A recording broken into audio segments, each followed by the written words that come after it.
Caballeros, que fuman?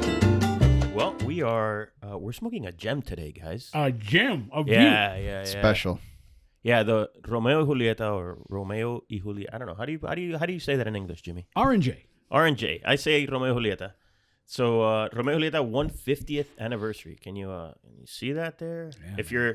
If you're only listening, you are missing out on our ugly mugs. It's okay. And but anyway, you could see the cigar. It's a cigar celebrating the 150th anniversary of the Romeo y Julieta brand. That's crazy. Yeah, that's a long time for a brand to still be alive and kicking.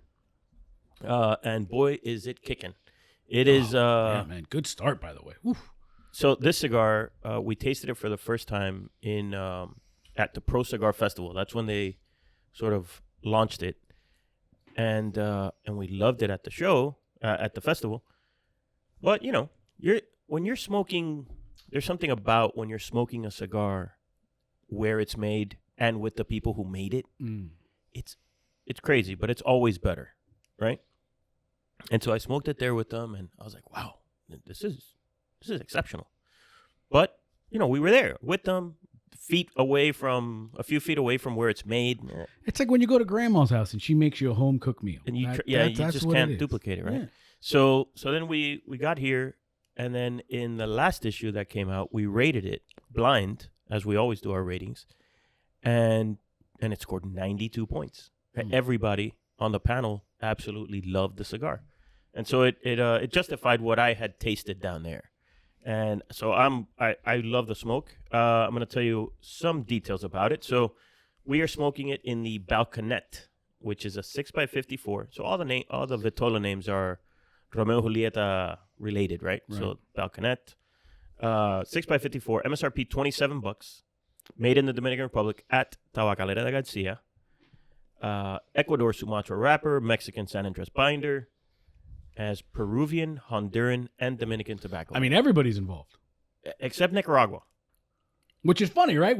Some people will tell you that Nicaragua, Esteli in particular, is the center of the cigar world. Well, maybe not.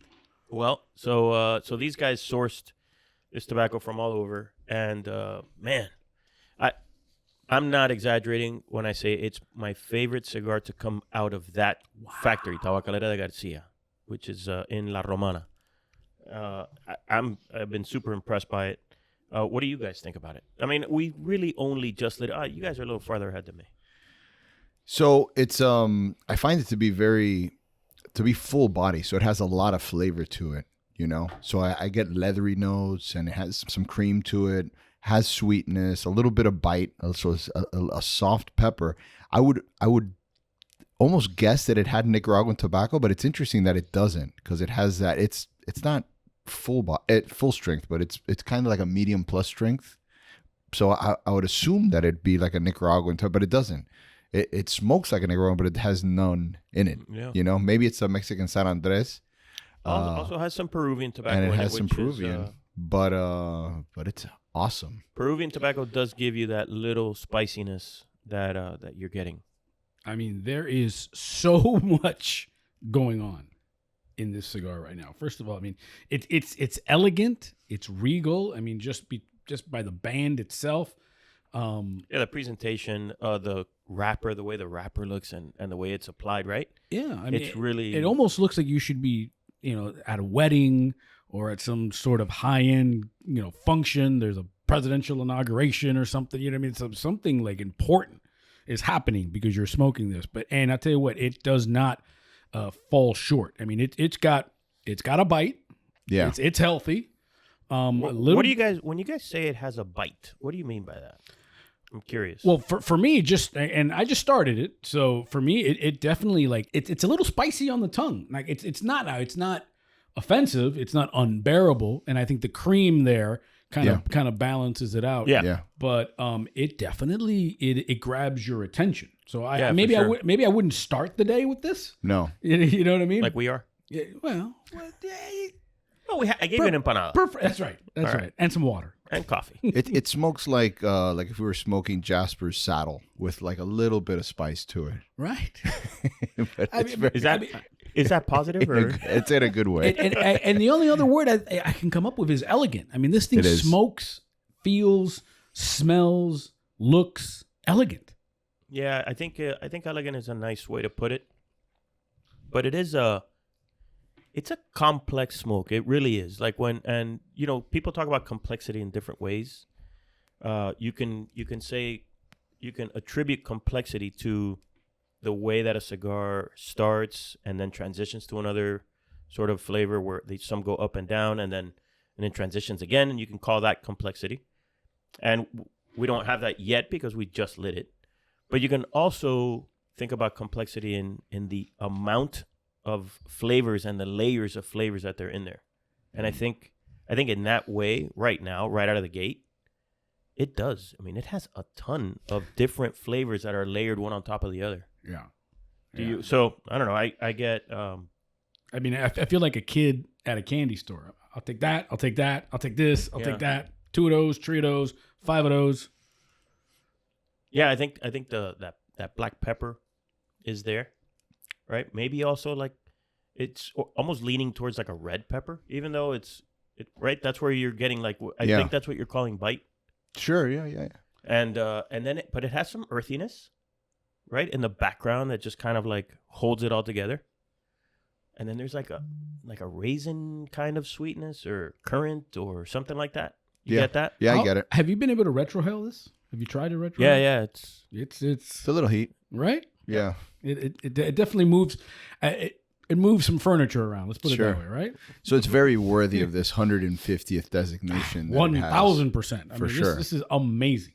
So I couldn't tell by when you guys were describing it.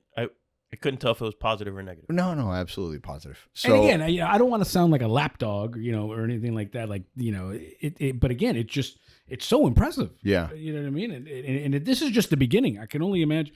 Did you guys see, everybody saw Breaking Bad, right? Yeah. Well, Breaking Bad, one of the things that they say about it, it's almost like a drug. I was hooked. I was addicted to Breaking Bad the first 5 minutes because of the way it started. That's how this is already. It grabbed my attention, and I'm hooked, and I'm in. So this is the Breaking Bad of cigars. So I see 150 years anniversary. I mean, when I see these cigars with these big numbers, some I don't know if they're saying the truth or not, but I for sure know that Romeo and Juliet's been around since 1875. I mean, this is one of these old Cuban brands that have been around forever. My question, which I get a lot, is what's the difference between the Cuban Romeo and Juliet and the Dominican Republic Romeo and Juliet? Yeah, so the Cuban Romeo y Julieta, that one can be sold everywhere outside the U.S., right? The U.S. has an embargo on Cuba. So we cannot buy that cigar.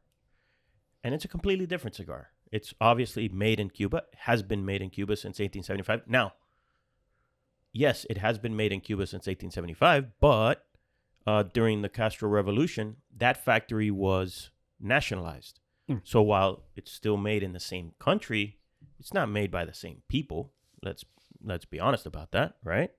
The factory, the company that started the brand was nationalized. It is now a government entity that makes the cigars, like all the cigars in Cuba, which is why, obviously, in the long run, they struggle because government entities should not be making cigars. Right. They got other things to worry about. Yeah. So anyway, like keeping the lights on. So in the U.S., we cannot buy that Cuban Romeo. So Tabacalera Altadis owns the rights to the Romeo y Julieta brand in the U.S. And so they make these cigars that we can buy and enjoy here. Right. And so this one happens to be made in the Dominican Republic. There are some that are made in Nicaragua. But this one, when the brand was first launched for the U.S., it was made at Tabacalera Garcia. And so that is still being made at that same factory since I think it was like 1970 or so when they created the brand for the U.S. So, but again, it does have that lineage. This brand has survived 150 years in two sort of diverse, two separate universes, right? So that's kind of an interesting dichotomy. And it's the same with Monte Cristo, the same with H. Upmann, the same with Trinidad. Mm-hmm. Yeah. And so yeah, it is a common question. And a lot of times you'll see guys like, I met a dude on a cruise once, and he's like, oh, I just got these Cubans, because we had just jumped off port and I forget where we were, but I think it was like Puerto Rico or something. And the guy jumps off and he jumps back on the ship and he's like, I got these Cubans. And he shows me it's a Romeo y Julieta Reserva Real, which is the standard. Right. It's confusing. Yeah, yeah. Like a Cuban guy may have sold it to you. A Cuban person may have touched it, but yeah, that's almost like looking at at a Camus or something that wasn't made in Napa, and it was probably made up in like Russian River or something like that, right? But it has different owners at this time. Where before it used to, the Cubans used to be made by the same company. They forked off after the revolution, and they're getting made in different terroirs, but also by different companies. So yeah, that's the difference. Well, so I think the name, obviously, the branding holds tremendous value. Sure. But what we are looking at right now is literally just a cigar, right? And I think this cigar on its own celebrates that 150-year legacy beautifully. Yeah. Like I said, it scored 92 points. I love the complexity of it. It is at $20. What did I say? It was $27. At $27, it is on the pricey side, but it's not, obscene. Right. It's not $100. No. And it's also, I think it lives up to that price point. Sure. It's not a cigar where you're like, I just spent $27 on this. You know what I mean? Right. Like you're going to be wowed by this cigar. Well, I'm in love. Yeah, I'm in love. This is great. And you know what? And maybe I'm starting something that doesn't need to be started. But I love that it's non-Nicaraguan. I mean, again, I have no hate for Nicaragua. I love it. They make outstanding things, outstanding smokes. And I know friends of mine that, if it's not from Esteli, if it's not from Nicaragua, no thank you. There are still great cigars made in the Dominican Republic. And then when you see this thing, it just kind of reinforces that there's a lot of heat out there. There's a lot of good stuff out there outside of Nicaragua too. Yeah, I think like we've said many times, the cigar companies are always trying to find things that make them different. In this particular blend, I mean, I'm reading here: Ecuador Sumatra wrapper, Mexican San Andres, Peruvian, Honduran, and Dominican fillers. That's an eclectic mix. Yeah, so they went all in on, all right, let's make something special with these tobaccos, and I think they did it. I mean, when you look at and by the way, I don't want to sound like I'm selling it. I just really like the cigar. That's good. It's a good smoke. Yeah. I almost said the other S word, by the way. Whew, I caught myself. And it's a good looking wrapper too. I mean, that's exactly what I was going to point out. It's dark, but sometimes you get these dark cigars that aren't actually real. I love that you brought that up. You know, but this is real. Yeah, it sounds odd, but it's a natural Maduro. Yeah. Right. So, and what Ivan's talking about is when you see a dark wrapper that is almost unnaturally dark. Right. Yeah. Right. And so certain companies will overheat a wrapper to get it to that color. And so, that wasn't the color that wrapper was going to get to on its own, right? Without additional help. So anyway, this is a very natural Maduro. There's no doctoring of it. Really, I'm telling you, it's just a well done, well executed cigar. This isn't that guy at the office who had white hair on Monday, now has jet black hair on Wednesday, Shout out Danny. Hey. So by the way, I didn't finish off the sizes. It's available in 3 sizes: a Crescendo, which is a 7x50 Churchill, $28 for that one. The Prologue 5x50 Robusto, $25 for that one, and obviously the Balconet 6x54 is $27. Can we see where we're at with this? You guys are ripping through this thing, huh? Well, I ashed. Or am I just talking too much? I ashed for the first time. I was looking at your cigar while you were ashing, and I noticed yours because the construction on this is impeccable. But I'm smoking through it so easily. It's such an easy smoke, and I see that your ash was holding it, and I had ashed mine also. But the construction is perfect. Well, white ash, beautiful. Well, I mean, you don't want a white ash, by the way. I mean, maybe that's a question for another day. Oh, but yeah, we stumbled upon that. Yeah, you want that like light gray, right? You need some gray in your ash. If it's white, it's like your beard. Yeah. Needs to be. Yeah. Can't be. Salt and We pepper. all need. White. Why are you looking at me when you said white on the beard? Okay. Because I'm the only one with a beard. It's good to have a little snow on the porch every once in a while. No, but you know, this factory, they, because you know, there may be people out there who smoked a lot of cigars from Tabacalera Garcia. This is a completely different Tabacalera Garcia cigar, right? They overhauled every process to make this cigar. They really did. They really did. They rearranged everything in the factory. When I walked in during Pro Cigar, I couldn't recognize it.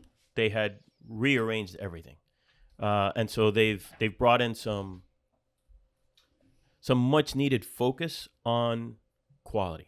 In the past, that factory was focused on volume. It was just churning volume. them out. Yeah, and now they've really started to focus on quality, and you can tell this is the first cigar that comes out from this updated process. Talk about setting the bar high, my friend. So where are you with this, Ivan? Like for me, that spicy note is mellowed in a little bit. It's tranquilo. Yeah, I agree. It has mellowed down a bit.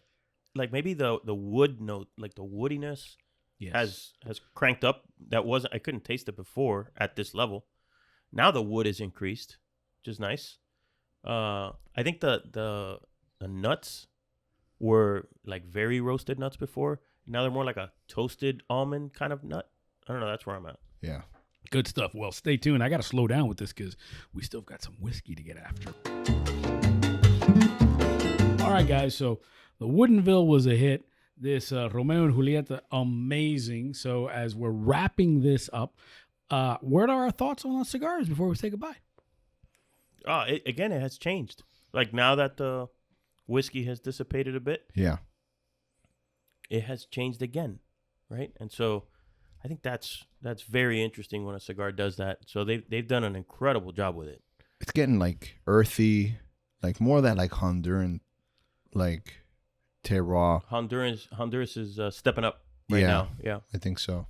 Romeo and Julieta, 150th anniversary, amazing. Yeah, excellent smoke. Woodinville, amazing. Our family's amazing. You, amazing. Thanks for hanging out with us.